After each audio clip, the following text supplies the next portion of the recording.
The biggest problem on the planet today is fear. It's been a problem for a long time, but it's a huge problem now. Now let's take a look at what it is that we're afraid of. First of all, as I observe it, we're afraid of life itself and so much that goes on in life. We're afraid of life because we're afraid of death. All fear, ultimately, is a fear of death.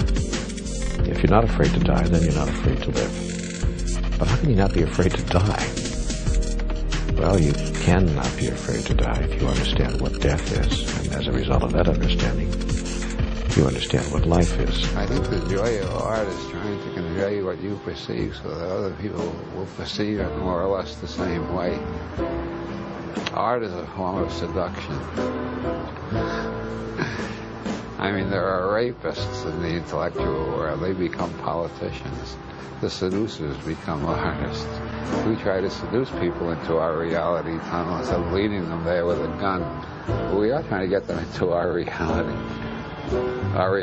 tunnel or our reality labyrinth, or whichever it is. In my case, it's a reality labyrinth.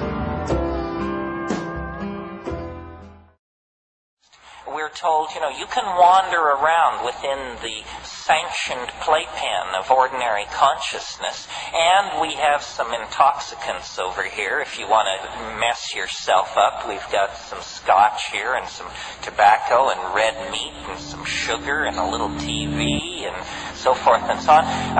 But these boundary-dissolving hallucinogens that give you a sense of unity with your fellow man and nature are somehow forbidden.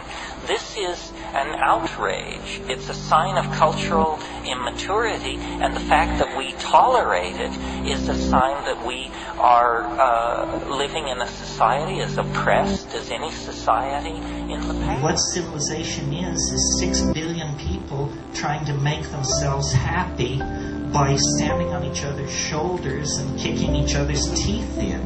It's not a pleasant situation.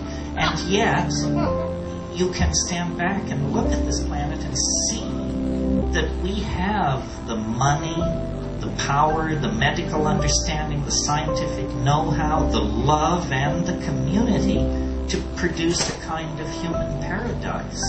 But we are led by the least among us, the least intelligent, the least noble, the least visionary. We're led by the least among us, and we do not fight back against the dehumanizing values that are handed down as control icons.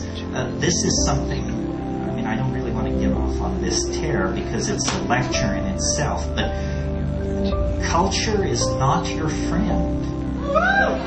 Culture is for other people's convenience and the convenience of various institutions, churches, companies, tax collection schemes, what have you. It is not your friend. It insults you. It disempowers you. It uses and abuses you. None of us are well treated by culture.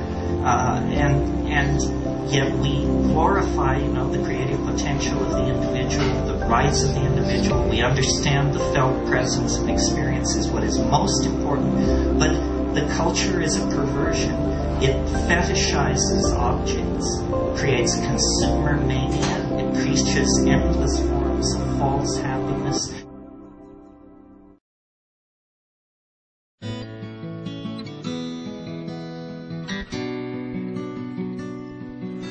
Everything you could ever ask for, you could ever have now, or ever ask for in the future, you already have right now.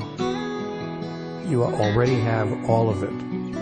You simply are not experiencing it. Because everything that has ever happened is happening now, and ever will happen is happening right now.